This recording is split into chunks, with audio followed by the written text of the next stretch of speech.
മട്ടന്നൂർ എന്ന് കേട്ടാൽ നമുക്ക് മനസ്സിലേക്ക് ഒരാളുടെ പേര് മാത്രമേ ഓടി വരാറുള്ളൂ. കൊട്ടിൻ്റെ പേര് കേട്ടാലും കൊട്ടെന്ന് കേട്ടാലും മലയാളിക്ക് മനസ്സിൽ ഒരാളുടെ പേര് മാത്രമേ വരാറുള്ളൂ, മട്ടന്നൂർ ശങ്കരൻകുട്ടി മാരാർ. അദ്ദേഹമാണ് ഇന്ന് NTVയുടെ ഫേസ് ടു ഫേസിൽ വരുന്നത്. അദ്ദേഹത്തിനൊപ്പം അദ്ദേഹത്തിൻ്റെ മക്കളായ ശ്രീരാജും ശ്രീകാന്തും നമ്മോടൊപ്പം ചേരുന്നു. നമസ്കാരം. നമസ്കാരം. ശങ്കരേട്ടാ, എങ്ങനെയുണ്ട്? എന്തൊക്കെയുണ്ട് വിശേഷങ്ങളൊക്കെ? യാത്രയാണോ, പരിപാടിയാണോ, ജീവിതമാണോ? മൂന്നും ഒന്നാം തരം എന്നാണ് ഞാൻ പറയാം. പിന്നെ നിരന്തരമായിട്ടുള്ള യാത്രയാണ്. ദുബായി ആണെങ്കിലും നാട്ടിലായാലും ഇപ്പോഴും ഇടപെടാത്ത യാത്രകൾ, അതിപ്പോഴല്ല, വർഷങ്ങളായിട്ടുള്ള യാത്രകളാണ്. പിന്നെ ഒരുപാട് ആൾക്കാർ, സനൂപിൻ്റെ മാതിരിയുള്ള ഒരുപാട് ആൾക്കാരുമായിട്ടുള്ള ബന്ധം, ഇഷ്ടം, സ്നേഹം, അപ്പോൾ എല്ലാം കൊണ്ടും സന്തുഷ്ടമായിട്ടുള്ളൊരു യാത്രയും ജീവിതമാണ്. ഇപ്പോൾ 70 വയസ്സ് കഴിഞ്ഞിരിക്കുന്നു. ഏതാണ്ട് കൊട്ടും ഏതാണ്ട് അത്ര തന്നെ എത്താറായി തുടങ്ങിയിരിക്കുന്നു. എന്തായാലും ഒരു 55 വരെ കൊട്ടിയിരുന്നു. ഇപ്പോൾ 70 വയസ്സ് കഴിഞ്ഞു പറഞ്ഞാൽ എനിക്ക് ഇഷ്ടമല്ല അങ്ങനെ പറഞ്ഞാൽ. ഞാൻ മനസ്സിൽ കൊണ്ടുനടക്കുന്ന ഒരു മാക്സിമം വളരെ ഇഷ്ടമുള്ള ആൾക്കൊരു 45 വയസ്സ് വരെയൊക്കെ കണക്കാക്കാം. അതിന് മേലെ പറഞ്ഞ ഒരു വിഷമാണ്.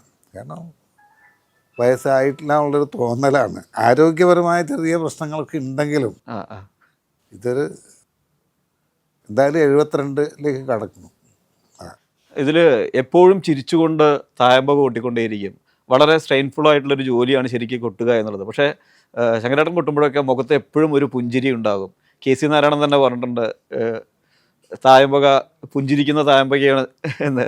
അതിൻ്റെ ഒരു കാരണം, ഒന്ന്, ഈ കല എന്നൊരു വിഷയം, പ്രത്യേകിച്ചും നമ്മുടെ ഒരു കൊട്ടുകാരനെന്ന് പറഞ്ഞാൽ അവൻ്റെ കയ്യിലുള്ള മുതൽ കൊട്ട് മാത്രമേ ഉള്ളൂ. അല്ലാണ്ടൊരു വേഷവിധാനമോ ഒരു കാഴ്ചയോ കിരീടമോ അങ്ങനെ ഒന്നുമില്ലാത്തൊരവസ്ഥയിലാണ് ഒരു കൊട്ടുകാരൻ അരങ്ങത്തേക്ക് പോകുന്നത്.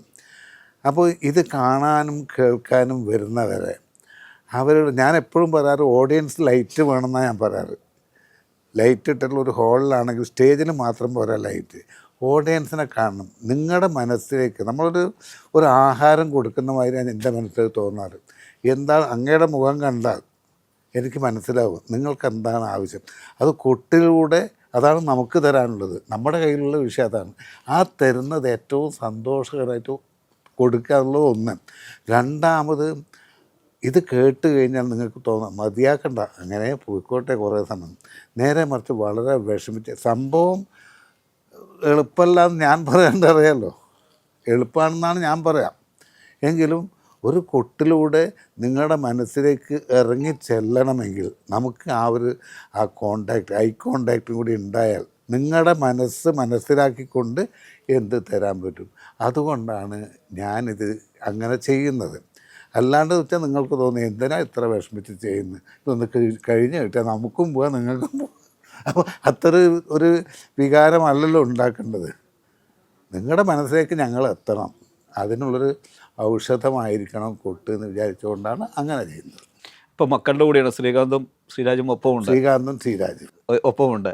ഇവരുടെ കൂടെയാണ് ഇപ്പോൾ ട്രിപ്പിൾ തായമ്പകം ചെയ്തുകൊണ്ടിരിക്കുകയാണ്. എങ്ങനെയുണ്ട് മക്കളുടെ കൂടെയുള്ള ഒരു 10-25 വർഷം കഴിഞ്ഞിരിക്കുന്നു അല്ലേ?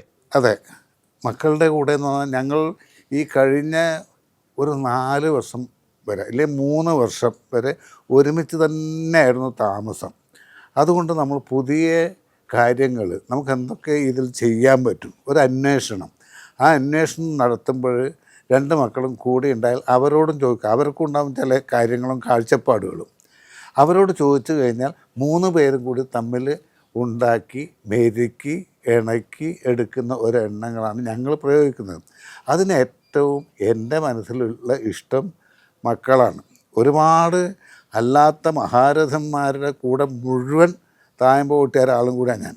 ഇപ്പോഴെന്താ വെച്ചാൽ സ്വയം എനിക്കിത് മതി എന്നൊരു തോന്നൽ നടക്കുന്ന ഒരാളാണ്. കാരണം നമ്മൾ മുൻപ് കൊണ്ട് നടന്ന ലോകത്തല്ല ഇപ്പോൾ ജീവിക്കുന്നത്.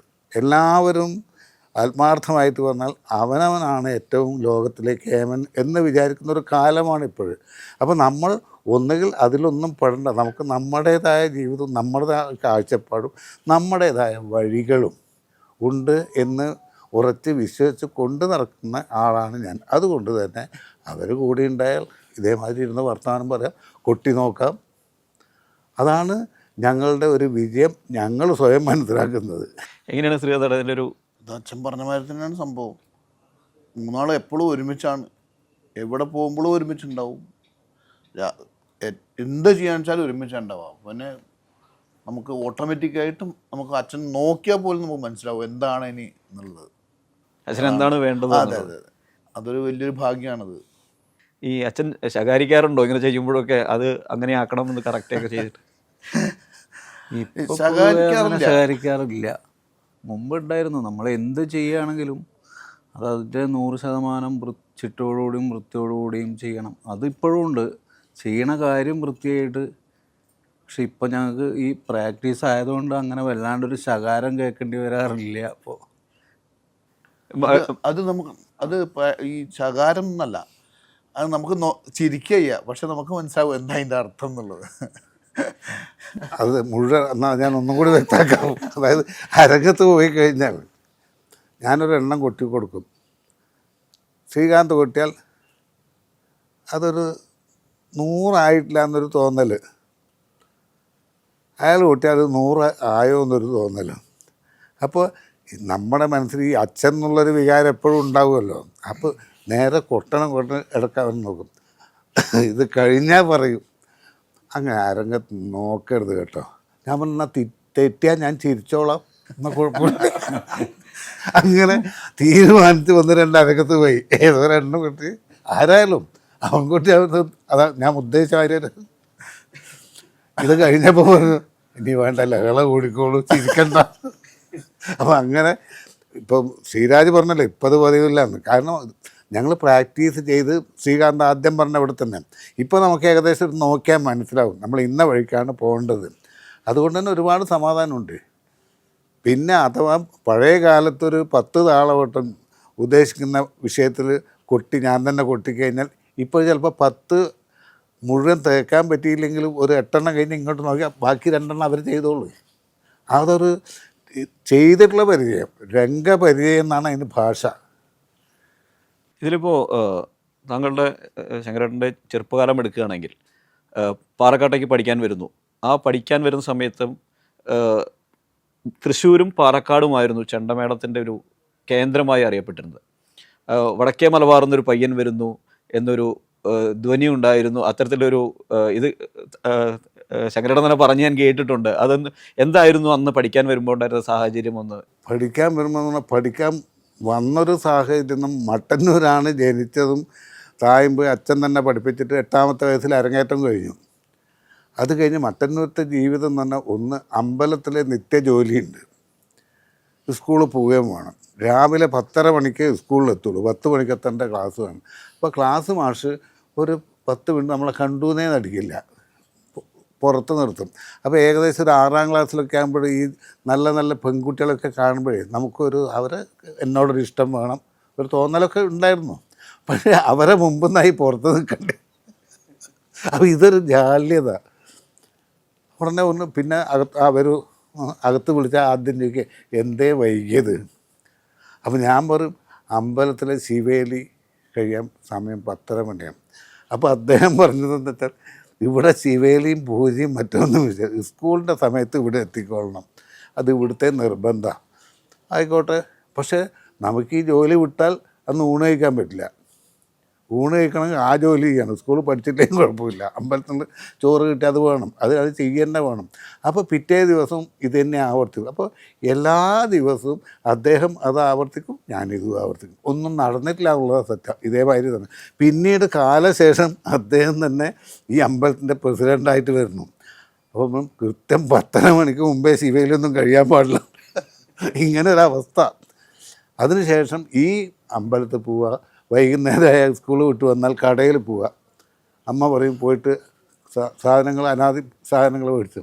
അപ്പോൾ അവിടെ പോയി കഴിഞ്ഞാൽ അക്കൗണ്ടാണ് അവിടെ. ഈ നമ്മുടെ നാട്ടിൽ പൊതുവെ അക്കൗണ്ട് ഉള്ളവർക്ക് അവസാനമേ കിട്ടുള്ളൂ. കാരണം കാശുള്ളവന് ആദ്യം കൊടുക്കും, മറ്റേ പുസ്തകത്തിൽ എഴുതാണല്ലോ.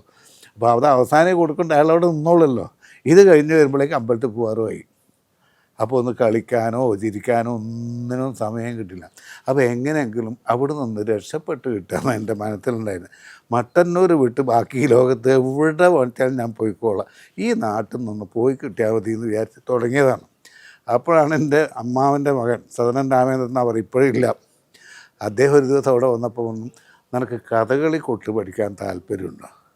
അപ്പോൾ അച്ഛനോടും പറഞ്ഞു. അപ്പോൾ ഞാൻ കൊട്ട് പഠിക്കാൻ പറഞ്ഞ അച്ഛൻ പറയാറുണ്ട്, ഒരു ബ്ലോട്ടിങ് പേപ്പർ ഒറ്റ പ്രാവശ്യം പറഞ്ഞു കൊടുക്കുന്നു എന്നെ, അപ്പോഴേക്കും മനസ്സിലാവും. അപ്പോൾ ഇത് വന്ന് ചോദിച്ചപ്പോൾ കൊട്ട് പഠിക്കാനില്ല, ഏത് ലോകത്ത് മണിച്ചാലും ഞാൻ വരാം, കാരണം ഇവിടുന്ന് രക്ഷപ്പെടൽ മാത്രമേ എൻ്റെ മനസ്സിലുണ്ടായിരുന്നു. അങ്ങനെ പറഞ്ഞു. 12ാമത്തെ വയസ്സിൽ പാലക്കാട് ജില്ലയിൽ പേരൂർ ഗാന്ധി സേവാസദൻ കഥകളി വിദ്യാലയത്തിൽ ഒരു ചെണ്ട വിദ്യാർത്ഥിയായിട്ട് പോയി ചേർന്നു. അവിടെയാണ് ഞാൻ എപ്പോഴും എല്ലാ ഇൻ്റർവ്യൂവിലും പറയുന്നത്, പടപേടിച്ചിട്ട് പന്തളത്ത് പോയ അവസ്ഥയാണ്. അവിടെ രാവിലെ 2:50 എഴുന്നേൽക്കണം, 3 മണിക്ക് തുടങ്ങണം. രാത്രി സ്കൂളും പഠിച്ചിരുന്നു ഞാൻ. 3 മണിക്ക് തുടങ്ങിക്കഴിഞ്ഞാൽ രാത്രി 10 മണി വരെ എന്തെങ്കിലും ചൊല്ലിയാട്ടം വേണം, സ്കൂളിൽ പോകണം. ഈ പഠിക്കുക എന്നല്ലാണ്ട് വേറെ ഇപ്പോഴൊക്കെ ആ കുട്ടികൾക്കിപ്പോൾ പറഞ്ഞാൽ അതൊരു അത്ഭുതമായിട്ട് തോന്നും. അങ്ങനെ അവിടെ പോയിട്ട് ശരിക്ക് പടപേടിച്ച് പന്തളത്ത് പോയ അതേ അവസ്ഥയായിരുന്നു. അങ്ങനെയാണ് പോയി പഠിച്ചത്. അങ്ങ് നേരത്തെ പറഞ്ഞല്ലോ പാലക്കാട്, തൃശ്ശൂർ. അപ്പോൾ കൊട്ടി തെളിയണമെങ്കിൽ ഏകദേശം അന്നും ഇന്നൊരു പരിധി വരെയും കണ്ണൂർ, പാലക്കാട് ജില്ലകളിൽ ആണ് വാദ്യത്തിനെ കൃത്യമായിട്ട് മനസ്സിലാക്കാനും അതിനെക്കുറിച്ച് ഗൗരവമായി ചിന്തിക്കാനും വളർന്നു വരുന്ന കലാകാരന്മാരെ പ്രോത്സാഹിപ്പിക്കാനും ഈ വിഷയത്തിന് പാലക്കാട്, തൃശ്ശൂർ ജില്ലയാണ് അന്നും ഇന്നും ഏറ്റവും മുന്നിൽ. ഇപ്പോൾ ഒരുപാട് മാറിയിട്ടുണ്ട്.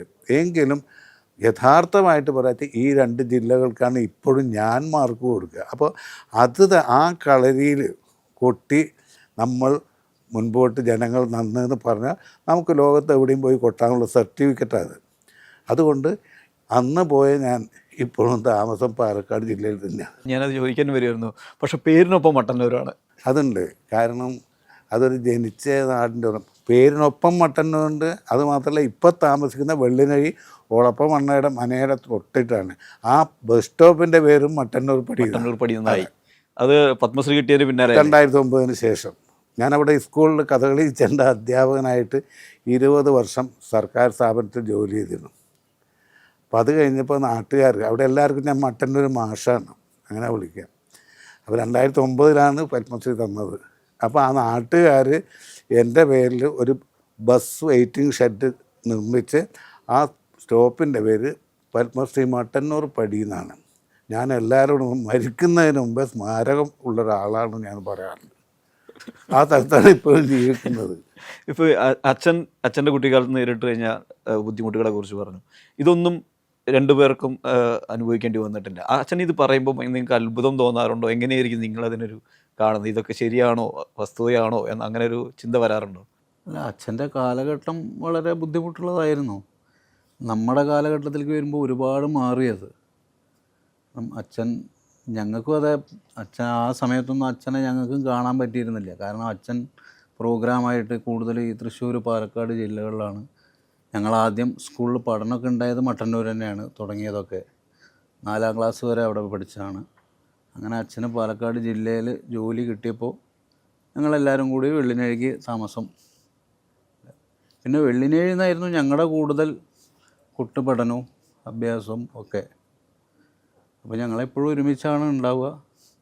എന്തായാലും ഈ സാധകമൊക്കെ, ഈ അച്ഛൻ പറഞ്ഞ ഈ സാധക കാര്യങ്ങളൊക്കെ മുൻപ് ഞങ്ങളും ചെയ്തിരുന്നു. 3:30 മണിക്ക് എണീക്കുക, അതേപോലെ. പക്ഷെ ഞങ്ങൾ ഈ കഥകളിക്കൊട്ട് അധികം പഠിച്ചിട്ടില്ല. അതുകൊണ്ട് ഈ രാവിലത്തെ സാധകം കഴിഞ്ഞാൽ സ്കൂൾ പഠനമാണ്. അത് കഴിഞ്ഞാൽ വൈകുന്നേരം വരിക, ആദ്യമേ സാധകം ചെയ്യുക. പഠനം ഉണ്ടായിട്ടുണ്ട് നമ്മൾ. ഇപ്പോൾ അച്ഛൻ്റെ കൂടെയുള്ള ഒരു കൊട്ടാൻ പോകുമ്പോൾ ഉണ്ടായിരുന്ന ഒരു ഏറ്റവും ഇപ്പോഴും മനസ്സിൽ കൊണ്ട് നടക്കുന്ന ഏറ്റവും മികച്ച ഓർമ്മ ഏതായിരിക്കും? തായമ്പകളിൽ എറണാകുളം ഞങ്ങൾ തായമ്പയിൽ പോയപ്പോൾ ഇത്ര ജനങ്ങൾ ഞങ്ങൾ കണ്ടില്ല ഇതുവരെ. അങ്ങനെ ഒരു പൂഴി ഇട്ടാൽ വീഴില്ല. അപ്പുറത്ത് വേറെന്തോ കച്ചേരി നടക്കുന്നുണ്ട്, പക്ഷെ അവിടെ ഒന്നും ആരുമില്ല. ഈ തായമ്പകയുടെ മുന്നിലായിരുന്നു മുഴുവൻ ആൾക്കാർ. അങ്ങനെ ഒരു അനുഭവം വേറെ എവിടെ ഉണ്ടായിട്ടില്ല. ശങ്കരേട്ടൻ ഈ കഥകളിക്കൊട്ടിലാണ് ശങ്കരേട്ടൻ പഠിച്ചു തുടങ്ങിയത്. പാലക്കാട് വന്നിട്ട് പഠിച്ചു തുടങ്ങുന്നത്. പിന്നീട് എങ്ങനെയാണ് തായമ്പകയിലേക്കുള്ളൊരു മാറ്റം എങ്ങനെയായിരുന്നത്? അത് സ്വതവേ പലവരും ചോദിച്ച് പലവർക്കും അത് കേട്ടാൽ മുഷിച്ചലുണ്ടാക്കുന്നൊരു ചോദ്യമാണ്. ഉത്തരം അങ്ങനെ തന്നെ വരിക.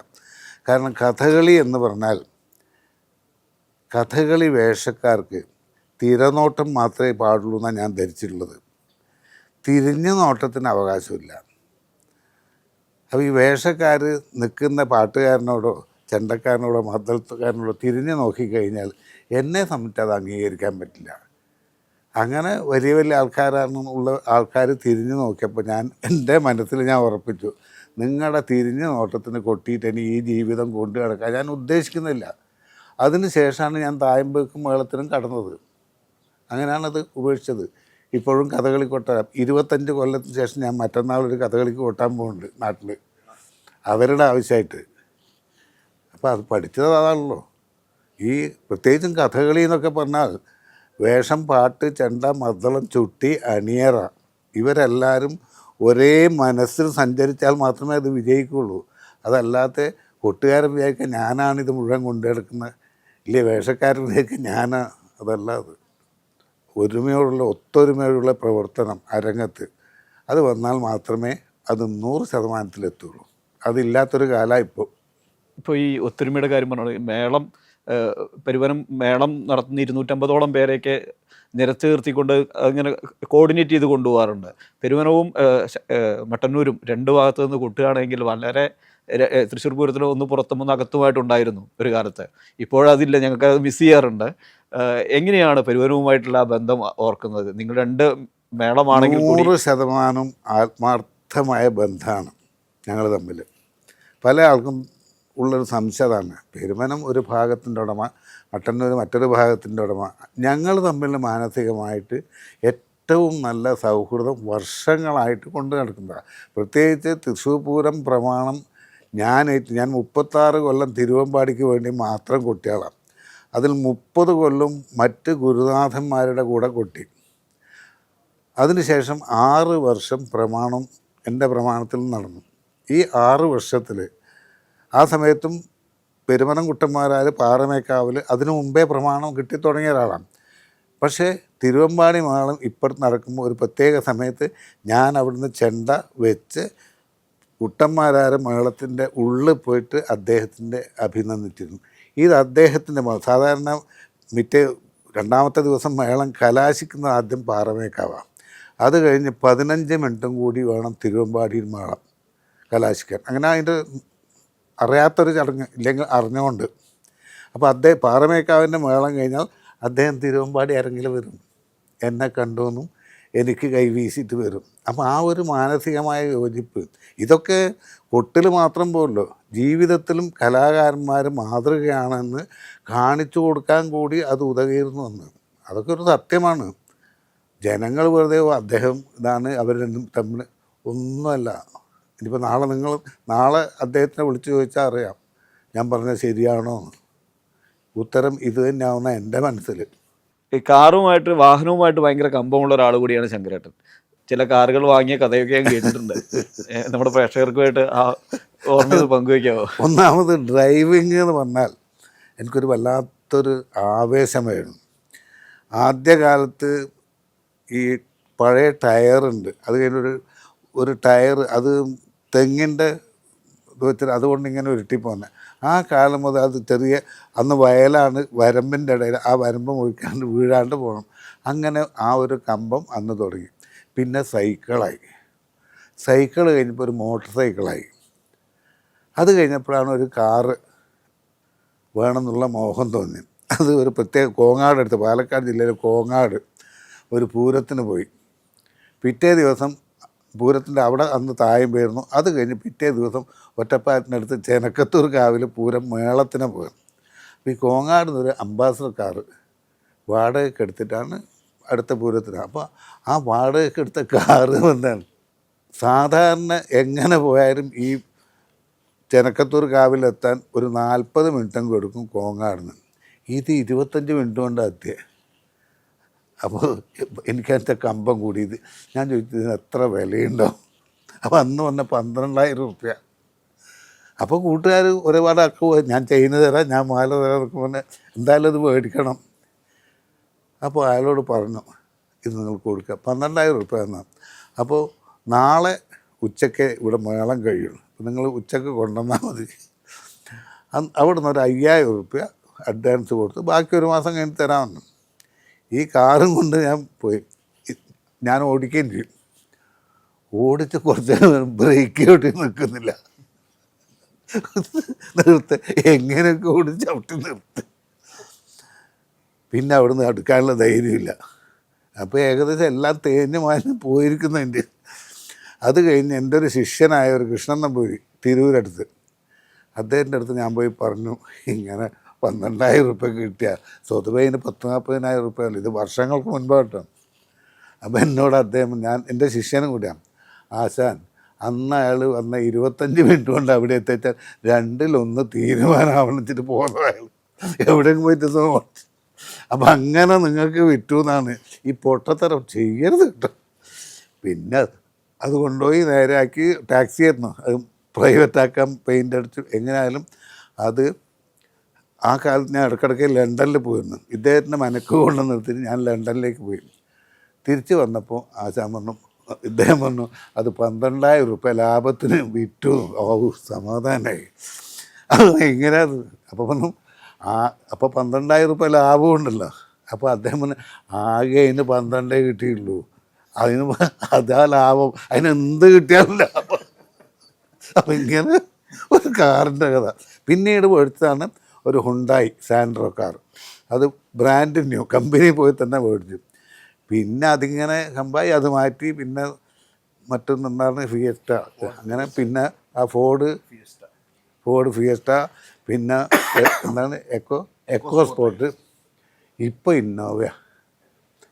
ഇന്നോവയാണ് വീട്ടിൽ എല്ലാവർക്കും ഉണ്ട്. ഇപ്പോൾ എനിക്കൊരു ഇന്നോവ, ശ്രീകാന്തിനൊരു ഇന്നോവ, അവൻ്റെ പുതിയ കാർ ഇപ്പോൾ ഒരു മാസമായിട്ട്, അതിൻ്റെ പേരെനിക്കറിയില്ല, എന്താ അതിൻ്റെ പേര്, മാരുതിയാ, അതെ മാരുതി. പിന്നെ എനിക്ക് സർക്കാരിൻ്റെ ഒരു കാറും ഉണ്ട്, ബോർഡ് വെച്ച കാറാണ്. അപ്പോൾ ഇപ്പോൾ കാറ് അങ്ങ് ചോദിച്ച വിഷയം നന്നായി. കാരണം ഈ ഒരു കമ്പം കൊണ്ട് വീട്ടുമുറ്റത്ത് മുഴുവൻ ഇപ്പോൾ കാറാണ്, വരുന്നവരും കാറിലാണ് വരിക. അപ്പോൾ അങ്ങനെ വന്നുകൊണ്ടിരിക്കുമ്പോൾ നാട്ടുകാർ പറഞ്ഞു തുടങ്ങി, മട്ടന്നൂർ മാഷ്ക്ക് ഈ സെക്കൻഡ് ഹാൻഡ് വാഹനത്തിൻ്റെ കച്ചവടം. പിന്നെ വന്ന കാറ് 2 ദിവസം കഴിഞ്ഞാൽ കാണില്ല. ഇടയ്ക്ക് 2 വീലേഴ്സും വരും, അവരെ വന്ന് അവിടെ വെച്ചിട്ട് പോകും. കാറ് മാത്രമല്ല കേട്ടോ, 2 വീലറിൻ്റെ കച്ചവടമുണ്ട്, നല്ല കച്ചവടം, കൊട്ടാനൊന്നും പോകണ്ടേ. കാരണം ഇത് ഉടമസ്ഥന് അത് കൊണ്ടുവല്ലോ അവരാവശ്യമായാൽ. അപ്പം അങ്ങനെ ഒരു അവസ്ഥ എനിക്ക് ഇപ്പോഴുണ്ട്.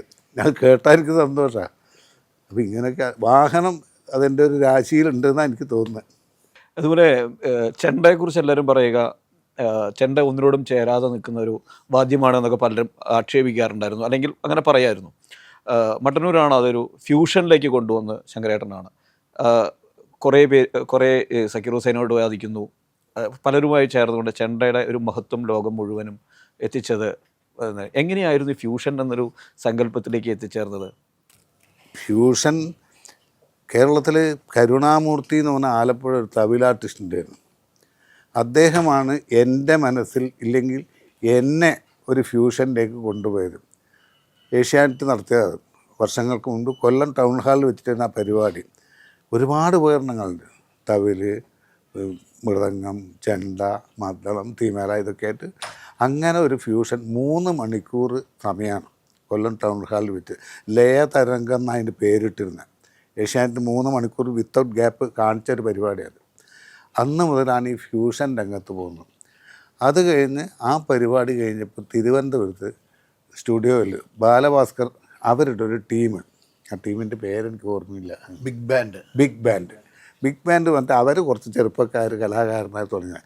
അപ്പോൾ അവർ നാട്ടിലെ ഓരോ വിഷയത്തിനും സഞ്ചരിക്കുന്ന ആൾക്കാരെ വിളിച്ചിട്ട് അതിഥിയായിട്ട് വിളിച്ചിട്ട് അവരായിട്ട് സംസാരം, എങ്ങനെയാണ് നിങ്ങളുടെ ജീവിതവും കാര്യങ്ങളൊക്കെ. അത് കഴിഞ്ഞാൽ ഒരുമിച്ച് ചേർന്നിട്ടുള്ളൊരു പരിപാടി. പല ആൾക്കാരും പങ്കെടുത്തു, ഹൈദരാലി മാഷ് ഉൾപ്പെടെ അതിൽ പങ്കെടുത്താണ്. ആ ഒരു പരിപാടിക്ക് എന്നെയും വിളിച്ചു. എല്ലാ സംസാരമൊക്കെ കഴിഞ്ഞ്, എന്നാൽ നമുക്കൊരു പരിപാടി, വേറെ പ്രീ പ്ലാൻഡേ അല്ല. അത് കഴിഞ്ഞ് തുടങ്ങി. ആ ടീമിന് എന്നെ വളരെയധികം ബോധിച്ചു. എങ്ങനെയാണെന്ന് എനിക്ക് അറിയില്ല, അവർക്കും അറിയില്ല. എന്തായാലും അത് വലിയൊരു യോജിപ്പായി. അന്ന് മുതൽ അവർ പുറമേ കേൾക്കുന്ന പരിപാടിക്ക് മാഷിന്നാണ് വിളിക്കുക, ബാലഭാസ്കരൻ എന്നെ മട്ടന്നൂർ മാഷായിരുന്നു വിളിക്കും. ഒരുപാട് പരിപാടികൾ ഇന്ത്യക്കകത്തും പുറത്തും ഞങ്ങൾ ഒരുമിച്ച് ചെയ്തു. അതോടുകൂടി മദ്രാസിൽ ഉമയാപുരം ശിവരാം സാർ വിളിച്ചു, മൃദംഗത്തിൻ്റെ കൂടി വരാം. എനിക്കാണെന്ന് ഈ സംഗീതം വളരെ ഇഷ്ടമാണ് ജന്മന. ഞാൻ കുറച്ച് സംഗീതം പഠിച്ചിരുന്നു. അപ്പോൾ എന്നാൽ മൃദംഗത്തിനോട് ചേർന്ന് കഴിഞ്ഞാൽ അങ്ങനെ അദ്ദേഹത്തിൻ്റെ കൂടെ പോയി. അദ്ദേഹത്തിന് വളരെ ഇഷ്ടമായി. അത് കഴിഞ്ഞപ്പോൾ കാരക്കുടി മണി സാറ് മൃദംഗം, അദ്ദേഹത്തിൻ്റെ കൂടെ പോയി. എല്ലാവരും ഇപ്പോഴും ആഘോഷിക്കുന്ന ശിവമണി അദ്ദേഹത്തിൻ്റെ കൂടെയും പോയി. സാക്ഷാൽ ഈ അടുത്ത കാലത്ത് നമ്മൾ വിട്ടുപോയ സക്കീർ ഹുസൈൻ്റെ സാറിൻ്റെ കൂടെ ഞങ്ങൾ 3 പേരും എൻ്റെ മറ്റൊരു ശിഷ്യനും 2019 ഒരു മാസം അമേരിക്കയിൽ ലോസ് ആഞ്ചൽസ് തുടങ്ങിയിട്ട് ന്യൂയോർക്ക് വരെ പരിപാടി, 19 പ്രോഗ്രാം. അപ്പോൾ ഇതൊക്കെ പറഞ്ഞാൽ ഇത് എങ്ങനെ ആ ഉപകരണത്തോട് ചേർന്ന് വായിക്കാൻ പറ്റുന്നുള്ളൊരു കാഴ്ചപ്പാട് ഇതെനിക്കും ഉണ്ടാവണം. അത് ചേർന്ന് അവർക്കിഷ്ടമായപ്പോൾ പിന്നെ എനിക്കും ഇഷ്ടാവുമല്ലോ. അങ്ങനെയാണ് അതിനോട് ചേർന്ന് വായിച്ചത്. പിന്നെ ചോദിക്കും ഇതെങ്ങനെയാണ്. നമ്മളിപ്പോൾ ഉദാഹരണം പറയാച്ചാൽ കാട്ടിൽ കിടക്കുന്ന സിംഹത്തിനെ വിളിച്ചിട്ട് നമ്മുടെ വരുതിക്ക് ഇവിടെ നിർത്തുന്നില്ല. കൂടൊന്നും വേണ്ട. കൂട്ടിൽ ആദ്യം മറന്നു കഴിഞ്ഞാൽ കൂട് പുറത്തുകാരെ അതൊന്നും ചെയ്യില്ല. അതിനെ മെരുക്കിയെടുക്കലാണ്. അതുമാതിരി ചെണ്ട എന്നുള്ളൊരു വിഷയം ഇല്ലേ, വാദ്യം, അത് ജന്മന വലിയൊരു ശബ്ദമുള്ളതാണ്. അതിൻ്റെ ജന്മം അങ്ങനെയാണ്. അതിനെ മെരുക്കിയെടുക്കുക, എങ്ങനെ അത് പരമാവധി ശ്രുതിയോട് ചേർന്ന് സംഗീതാത്മകമായി ചെയ്യാൻ പറ്റുന്നൊരു അന്വേഷണ ബുദ്ധി അത് ഞാൻ ഇപ്പോഴും കൊണ്ടു നടക്കുന്നുണ്ട്. അതുകൊണ്ട് അവർക്കൊക്കെ ഇഷ്ടമായി. അങ്ങനെയാണ് അതിൽ ചേർത്തത്. അതൊരു എളുപ്പമല്ല. കാരണം ചെണ്ടയുടെ അഭ്യാസ രീതി എന്ന് പറഞ്ഞാൽ കല്ലിലും പുളിമുട്ടിയിലുമാണ് ആദ്യം തുടങ്ങുക. പിന്നെ ചെണ്ടയുടെ വലന്തല, പിന്നെയാണ് ഇപ്പോൾ കൊട്ടുന്ന ശബ്ദമുള്ള ഭാഗത്ത് ചെയ്യുന്നത്. ഇതിലേക്ക് എത്തണമെങ്കിൽ അതൊരു കൃത്യമായ യാത്രയാണ്. അപ്പോൾ അങ്ങനെ യാത്ര ചെയ്ത് കഴിഞ്ഞ് അമർന്ന് കൊട്ടി ശീലിക്കണം എന്നൊക്കെ പറയാം. ആ അമർത്ത് കൊട്ടിയാൽ വരുന്നൊരു സംഭവം ചെറിയ രീതിയിൽ ചെയ്തിട്ട് അതിന് കൃത്യത അല്ലെങ്കിൽ ക്ലാരിറ്റി ഉണ്ടാക്കി വരണം വെച്ചാൽ വലിയ പണിയാണ്. അപ്പോൾ അത് ദിവസേന ഇപ്പോൾ ഞാൻ കൊട്ടി ഞാൻ ശ്രീകാന്തിനോട് ശ്രീകാന്ത് ഇങ്ങനെ യോജിക്കോ, അങ്ങനെയുള്ളൊരു കണ്ടെത്തൽ, ഒരു കാഴ്ചപ്പാട്. ഞങ്ങൾ അതുകൊണ്ട് മാത്രം ജീവിക്കുന്നവരല്ലേ. അപ്പോൾ അതിൽ പണിയെടുക്കണം ഞാൻ പറയാം. അത് അന്വേഷിച്ച് പോകണം, അതെവിടെയൊക്കെ വേണം, എങ്ങനെയൊക്കെ വേണം. അങ്ങനെ ഉള്ളൊരു പഠനമാണ് ഇപ്പോഴും കൊണ്ട് നടക്കുന്നത്. യഥാർത്ഥത്തിൽ ശങ്കരൻകുട്ടി ആരെ പേരിട്ടാലും എനിക്കിപ്പോൾ അത് വളരെ നന്നായിട്ടാണ് തോന്നുന്നത്. കാരണം പഠിക്കൽ കുട്ടികൾക്കേ പറ്റുള്ളൂ. അതുകൊണ്ട് ഞാൻ കൃത്യമായിട്ട് ഇപ്പോഴും പഠിച്ചുകൊണ്ടിരിക്കും. പക്ഷേ ഈ കുട്ടി വന്നതിന് പിന്നെ ഒരു കഥയുണ്ട്. എന്താവും ഉണ്ട്, കഥയുണ്ട്. പറയാൻ പിന്നെ കുട്ടി പേര് ആരോ ഇട്ടതാവും, അതൊരു ഇഷ്ടം കൊണ്ടിട്ടതാണല്ലോ. ആ കഥയും കൂടെ ഒന്ന് പറയാമോ? പട്ടാത്താശാൻ സാക്ഷാൽ ശങ്കരമാരാർ പല്ലാവരപ്പമാരാരുടെ അച്ഛൻ, അദ്ദേഹത്തിൻ്റെ ഇടക്ക ഗുരുനാഥനാണ്. അത് ചക്കരക്കുട്ടിയെന്നേ വിളി. ഇങ്ക എന്നുള്ള അക്ഷരം അദ്ദേഹത്തിന് വരില്ല വായിൽ. അപ്പോൾ ചക്കരക്കുട്ടിയെന്നേ വിളിക്കും. അങ്ങനെയാണ് ആ കുട്ടി വന്നത്. അത് സന്തോഷമായിട്ട് ഇപ്പോഴും കൊണ്ടുനടക്കുന്നുണ്ടല്ലോ. നമ്മുടെ 2009 പത്മശ്രീ കിട്ടുന്നത്. ചെണ്ടയ്ക്ക് കിട്ടിയ ആദ്യത്തെ പത്മശ്രീ ആയിരുന്നു. അതിനു മുമ്പ് കിട്ടിയിട്ടില്ല. പിന്നീട് നമ്മുടെ പെരുമനത്തിനാണ് കിട്ടുന്നത്. രണ്ടുപേരും ആദ്യം എനിക്ക് തോന്നുന്നു ശങ്കരേട്ടൻ ഇത് കിട്ടിയപ്പോഴും ആദ്യം അഭിനന്ദിക്കാൻ ഓടിയെത്തിയത് പെരുമനമായിരുന്നു എന്ന് ഞാൻ എവിടെയോ വായിച്ച് കേട്ടിട്ടുണ്ട്. അതൊരു സത്യമാണ്. ആയിരുന്നു അല്ല അതെ. കാരണം ഈ പത്മശ്രീ കിട്ടിയ അന്ന് വൈകുന്നേരം എൻ്റെ പരിപാടി തൃശ്ശൂർ കുട്ടംകുളങ്ങര അമ്പലത്തിലാണ്. ഇദ്ദേഹം എന്നെ അവിടെ കാത്തു നിൽക്കുകയായിരുന്നു. നമ്മളെക്കാളും മഹാന്മാരായ ഗുരുനാഥന്മാർ വളരെ കൊട്ടി അങ്ങനെ സേവിച്ച് പോയ, പക്ഷെ അത് മേടിക്കാനുള്ള ആദ്യത്തെ യോഗം, അതിൻ്റെ നിയോഗം എനിക്കായിരിക്കുന്നേ ഞാൻ പറയാറുള്ളൂ. അങ്ങനെ ഉണ്ടായത്. ഇപ്പോൾ ഈ ഫ്യൂഷൻ്റെ ഒപ്പം തന്നെ ഇപ്പോൾ ഏറ്റവും കൂടുതൽ ആളുകൾ ഉത്സവത്തിനായാലും ശരി, ശിങ്കാരിമേളം എന്നൊരു സാധനം ഇപ്പോൾ വളരെ കുറച്ച് ഡ്യൂറേഷനിലാണ് കൂടി അതിന് കുറച്ച് അധികം ആരാധകർ വരുന്നത് പോലെ കാണുന്നുണ്ട്. എന്താണ് താങ്കളുടെ ഒരു അത് നമ്മളങ്ങനെ വേർപെടുത്തി പറയാൻ ശിങ്കാരിമേളം എനിക്കിഷ്ടമാണ് കേട്ടോ. എൻ്റെ മനസ്സിൽ ശിങ്കാരിമേളം ഇഷ്ടമാണ്. കാരണം അത് താളത്തിൽ അധിഷ്ഠിതമായിട്ടുള്ളൊരു വിഷയം അവർ ചെയ്യുന്നുള്ളൂ. പക്ഷേ അത് സാധാരണ ഇപ്പോൾ കേമാൻ വേഗം മട്ടന്നൂർ ശങ്കരൻകുട്ടിയോട് ശിങ്കാരിമേളം കൊട്ടണമെന്നിട്ട് അയാൾ എനിക്കതൊന്നും പറ്റില്ല എന്ന് പറയും. പക്ഷെ നമുക്കത് അറിയാകില്ല. അത് കൊട്ടാൻ വേറെ ആൾക്കാർ കൃത്യമായിട്ട് കൊണ്ടുവരുന്നത് അവർ തന്നെ നടണം. അങ്ങനെ ഒരു വിഷയമുണ്ട്. പക്ഷേ എനിക്ക് അവരോട് ഇഷ്ടമാണ്. അതാണ് ഇപ്പോൾ അക്കാഡമിയിൽ 3 ദിവസത്തെ താളവാദ്യോത്സവം നടത്തുമ്പോൾ ശിങ്കാരിമേളടക്കം ഞാൻ ഉൾപ്പെടെയുള്ള ടീമാണ് നടത്തിയത്. ആ നടത്തിപ്പിൻ്റെ ടീമിൽ ഞാനും ഉണ്ടല്ലോ. അപ്പോൾ അതും കൂടി വേണം. കാരണം ജനങ്ങൾക്ക് ആവശ്യം ഉള്ളതാണ് അതൊക്കെ. ഇപ്പോൾ നമ്മളെ സംബന്ധിച്ച് എന്നെ സംബന്ധിച്ച് മാക്സിമം ഒരു 20 മിനിറ്റൊക്കെ ആയ ധാരാളമായി. അതിന് മേലെ അത് കേൾക്കാമെന്നല്ല. അതിൻ്റെ ഒരു കാമ്പും കാതലും അതിലില്ല. കൃത്യമായിട്ടെടുത്ത പഞ്ചാരിമേളം ചതുരസ്രഗതിയിൽ പോകുന്നൊരു സാധനം അത് തിസ്രഗതിയിലാകുമ്പോൾ ആൾക്കാർ പറയാറുണ്ട്, ഈ ആൽക്കഹോൾ ഉപയോഗിക്കുന്നവർ പറയാറുണ്ട്, 4 കാലിന് നടന്നിട്ട് പോകുന്ന ഒരാൾ 3 കാലിന് നടക്കുമ്പോൾ അതിൻ്റെ ഒരു പ്രത്യേക സുഖം ഉണ്ടാവും അത്രേ. അതുമാതിരി ഈ തിസ്രഗതി എന്നാണ് അതിന് പറയാം.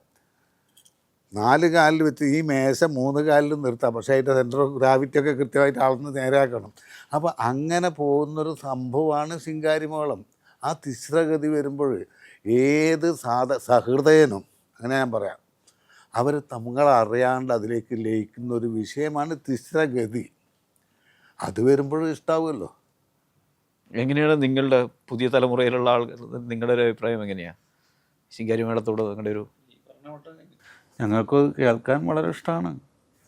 ഞങ്ങൾ പോണ ഓരോ സ്ഥലത്തും ഈ ശിങ്കാരി മേളങ്ങളും ഉണ്ടാവും. ഇപ്പോൾ തന്നെ ഒരുപാട് ടീമുണ്ട് ശിങ്കാരി മേളത്തിൻ്റെ. അതിൽ ഏറ്റവും വലിയൊരു ടീമാണ് തൃശ്ശൂരുള്ള ആട്ടം പച്ച എന്നുണ്ട്. അവരുടെ ഒക്കെ കണ്ട് കേൾക്കേണ്ട ശിങ്കാരി മേളം തന്നെയാണ് അവരുടെയൊക്കെ. നല്ല ഇഷ്ടമാണ്, കേൾക്കാനൊക്കെ ഇഷ്ടമാണ്. പിന്നെ ഞാനതിൽ വേറൊരു വിഷയം കാണുന്നത് എന്താ വെച്ചാൽ, ഈ ശിങ്കാരി മേളം തുടങ്ങിയതിന് ശേഷമാണ് സ്ത്രീകൾ പോലും ഈ രംഗത്ത് വന്നത്. അതൊരു സത്യമാണ്. കാരണം അതിന് വല്ലാണ്ട് പഠിക്കാനില്ലത്ര. അപ്പോൾ സൗകര്യം കൂടുമല്ലോ, ഒരുപാട് വർഷങ്ങളൊന്നും എടുത്ത് പഠിക്കേണ്ട കാര്യമൊന്നുമില്ല എന്ന് പറഞ്ഞു. അപ്പോൾ അവരും കൂടി ഈ രംഗത്ത് വന്നു. അവരും കൂടി രംഗത്ത് വന്നപ്പോൾ ഞങ്ങളെ മാതിരിയുള്ള ആൾക്കാരെ വിചാരം എന്താ, ആട്ടെ, നമ്മളെ സ്നേഹിക്കാനും ബഹുമാനിക്കാനും കുറച്ചാളെയും കൂടി കിട്ടിയില്ലേ, നമ്മളൊന്നും ഉണ്ടാക്കാണ്ട് ഓട്ടോമാറ്റിക്കായിട്ട് അത് വരികയാണ്. അപ്പോൾ അത്തരം ഒരു കാഴ്ചപ്പാട് ലോകം മുഴുവൻ, ഇപ്പോൾ അമേരിക്കയിലായാലും ലണ്ടനിലായാലും ദുബായിലായാലും ഗൾഫ് നാടുകളിൽ എവിടെയായാലും എത്ര മേളൻ ടീമാണ്, ഈ ശിങ്കാരി മേള ടീമും ഉണ്ട്. അപ്പോൾ ജനങ്ങൾക്ക് ഇഷ്ടമുള്ള കാര്യം അതങ്ങനെ നിലനിന്ന് പോവും. അല്ലാണ്ട് ഇപ്പോൾ നമ്മൾ ഒറിജിനൽ പഞ്ചാരി മാത്രമേ പറ്റുള്ളൂ വെച്ചാൽ നിങ്ങൾക്കത് വേണ്ട സ്ഥലത്ത് കൂട്ടാം. ഇപ്പോൾ വീട്ടിൽ ഒരുപാട് ഒരു വാദ്യമേളത്തിലുള്ള ആളുകൾ തന്നെ ഉണ്ടല്ലോ. അപ്പോൾ മക്കളുണ്ട്, പേരക്കുട്ടികളെല്ലാവരും കൊട്ടാൻ തുടങ്ങിയിട്ടുണ്ട്. വേണ്ടി വന്നാൽ ഉണ്ടാവും. ശ്രീകാന്തിന് 2 ആൺകുട്ടികളാണ്. മൂത്ത മകൻ കമ്പ്യൂട്ടർ എഞ്ചിനീയറിംഗ് ബാംഗ്ലൂർ പഠിക്കാണ്. രണ്ടാമത്തെ മകൻ +1 ആയി. ശ്രീരാജിന് മൂത്ത ഒരു പെൺകുട്ടിയാണ്, അവൾ ഡിഗ്രിക്ക് പഠിക്കുകയാണ് കോഴിക്കോട് ദേവഗിരി കോളേജിൽ. ഒരു ആൺകുട്ടിയുണ്ട്, അവൻ 6ാം ക്ലാസ് പഠിക്കാം. ഞങ്ങളെല്ലാവരും ഈ പറഞ്ഞ ഒരു കുട്ടി, അവൻ്റെ രണ്ടാമത്തെ മാമൻ മാത്രമേ അരങ്ങേറ്റം കഴിയാണ്ടുള്ളൂ, ബാക്കി എല്ലാവരും അരങ്ങേറ്റം കഴിഞ്ഞവരാണ്. ഒരു മേള ടീം പറഞ്ഞാൽ അത് ഞങ്ങൾ അച്ഛനും മക്കളും മാത്രമല്ല, ഇപ്പം എൻ്റെ കൂടെ ഇവിടെ വന്ന മരുമകനുണ്ട്, ശ്രീരാജിൻ്റെ ഭാര്യയുടെ അച്ഛനുണ്ട്, അവർക്ക് വിളിൻ്റെ ഞങ്ങൾ ഞങ്ങളുടേതായ ഒരു കുടുംബമായിട്ട് കൊണ്ടു നടക്കാൻ ഇപ്പോഴും പ്രാപ്തരാണ്. അത് കലാമണ്ഡലിൻ്റെ ആ മുട്ടേശ അതിനെക്കുറിച്ച് ഒരു തമാശ പറഞ്ഞിട്ടുണ്ട് പണ്ട്. തമാശയായാലും ഏതൊരു അദ്ദേഹത്തിൻ്റെ നാട്ടിൽ ഞങ്ങളൊരു ട്രിപ്പിൾ തായമ്പുക, അവിടെ ആദ്യം ഒരു മീറ്റിങ്. അപ്പോൾ നാമുട്ടിയാശാൻ മനസ്സിലായല്ലോ സാക്ഷാൽ. അദ്ദേഹം പറഞ്ഞു, ഈ ശങ്കരൻകുട്ടി, അദ്ദേഹം ക്ഷണിച്ചിട്ടാണ് ഞങ്ങൾ പോയത്, ഈ ശങ്കരൻകുട്ടിക്ക് ഒരു ഭാഗ്യമുണ്ട്. എന്താ വെച്ചാൽ എല്ലാവരും ബന്ധുക്കളാണ്. ഈ വരുന്നവരെല്ലാവരും തമ്മിൽ ഒന്നുകിൽ മരുമകൻ, ഇല്ലേ അച്ഛൻ, ഇല്ലേ അമ്മ, എല്ലാവരും ബന്ധുക്കളാണ്. അതുകൊണ്ട് എന്താ വെച്ചാൽ കിട്ടിയ കാശ് ഒരൊറ്റയാൾക്ക് പുറമേ കൊടുക്കേണ്ടി വരില്ല അദ്ദേഹം പറയാൻ. ഇത് കഴിഞ്ഞ് എൻ്റെ മറുപടിയും പറയണം. ഞാൻ പറഞ്ഞു, രാമുട്ടിയാശാൻ പറഞ്ഞത് വളരെ സത്യമാണ്, പക്ഷെ വേറൊരു വിഷയം കൂടി ഉണ്ടായില്ല, ഞങ്ങൾ എവിടെ നിന്നും കിട്ടാണ്ടും പോകുന്നുണ്ട്, ഞങ്ങളോട് ആരോടും ആക്ഷേപിച്ചിട്ടില്ല, ഞങ്ങൾ മിണ്ടാണ്ടെങ്കിൽ പോകുന്നു. അപ്പം അങ്ങനെയൊക്കെ രസമുണ്ട്. ഇതിൽ ഈ പൈസയുടെ കാര്യം പറയുമ്പോഴാണ്, വരുമാനം എന്നുള്ളത് കലാകാരന്മാർക്ക് പലപ്പോഴും കിട്ടിയിരുന്നില്ല മുമ്പ്, പ്രത്യേകിച്ച് കൊട്ടുകലാകാരം ചെണ്ടയ്ക്കൊക്കെ. ശങ്കരേട്ടൻ അത് ഭയങ്കര കണിശമായി തന്നെ പറയുമായിരുന്നു, എൻ്റെ കൂടെയുള്ള ആളുകൾക്ക് ജീവിക്കാനുള്ള ഒരു മാർഗമായിരുന്നു ഇത് എന്ന രീതിയിൽ കൃത്യമായി തന്നെ പറയുമായിരുന്നില്ലേ? കാരണം കൊട്ടാണ് ഞങ്ങളുടെ ഒരു ഉപജീവനമാണ്, ആ രീതിയിൽ തന്നെ ഇതിനെ കാണേണ്ടതുണ്ട് എന്ന രീതിയിൽ. ഞാൻ കൊട്ടിനെ ഏറ്റവും വിലമതിക്കുന്ന ഒരാളാണെന്ന് എടുത്തു പറയേണ്ട കാര്യമില്ല. അപ്പോൾ നമ്മുടെ ജീവിതം കൊട്ടിലൂടെയാണ് നടക്കുന്നത്. എന്നെ സംബന്ധിച്ച് ഞാൻ ഈ 12ാമത്തെ വയസ്സ് മുതൽ കൃത്യമായ സാമ്പത്തിക അച്ചടക്കം പാലിച്ചിരുന്നു. അതുകൊണ്ട് ഇപ്പോഴും ഞാൻ 100% സാറ്റിസ്ഫൈഡാണ് മൈ ലൈഫിൽ ഇപ്പോഴും. അതെ, അതിന് കാരണം ഈ സാമ്പത്തിക അച്ചടക്കം. 10 രൂപ കിട്ടിയാൽ അന്നൊക്കെ ഒരു 5 or 6 രൂപ വരെ ചിലവാക്കാം, ബാക്കി സമ്പാദിക്കാൻ വേണ്ടതെന്ന് ഞാൻ പറയും. ഇന്നത്തെ പുതിയ ഭാഷയിൽ പറഞ്ഞാൽ അടിച്ച് പൊളി ജീവിതം. എന്നാലും 10 രൂപ കിട്ടിയാൽ 9 രൂപയെ ചിലവാക്കാൻ പാടുള്ള ഒരാളാണ് ഞാൻ. 1 റുപ്യയുടെ ധനവാനേ നിങ്ങളാവുള്ളൂ. അത് 11 രൂപയാൽ നിങ്ങൾ ഒരു കോമേഴ്സും പഠിക്കേണ്ട, ഒരു സർട്ടിഫിക്കറ്റ് 1 രൂപയുടെ കടക്കാരനാവും എന്നുള്ള സത്യമാണല്ലോ.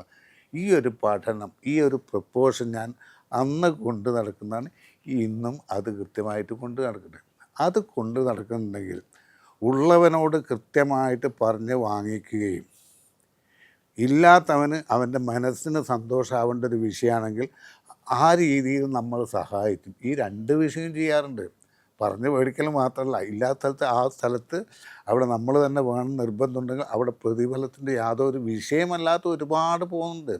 പക്ഷേ എപ്പോഴും നമ്മൾ മറ്റുള്ളവരിലൊരു കുറ്റം ആരോപിക്കൽ മാത്രമാണ് എല്ലാവർക്കും ഇഷ്ടമുള്ള വിഷയം എന്ന് പൊതുവായിട്ട് പറയുന്നത്. എനിക്കതില്ല. അപ്പോൾ ആ രീതി അന്വേഷിച്ചാൽ നമ്മളിതും ചെയ്യുന്നുണ്ട്. അതല്ലേ സത്യം.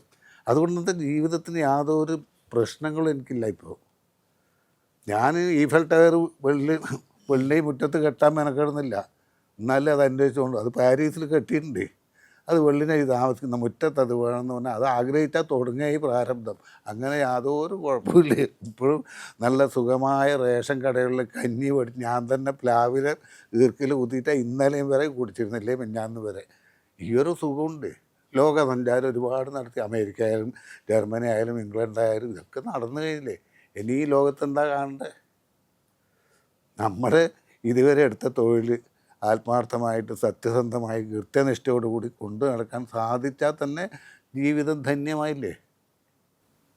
ധന്യമായ ജീവിതം മുന്നോട്ട് ഇതേപോലെ തന്നെ പോട്ടെ എന്ന് ആശംസിക്കുന്നു. സന്തോഷം. NTV ഈ ഇൻ്റർവ്യൂവിൽ പങ്കെടുത്തതിന് ശങ്കരേട്ടന് ഒരുപാട് സന്തോഷം.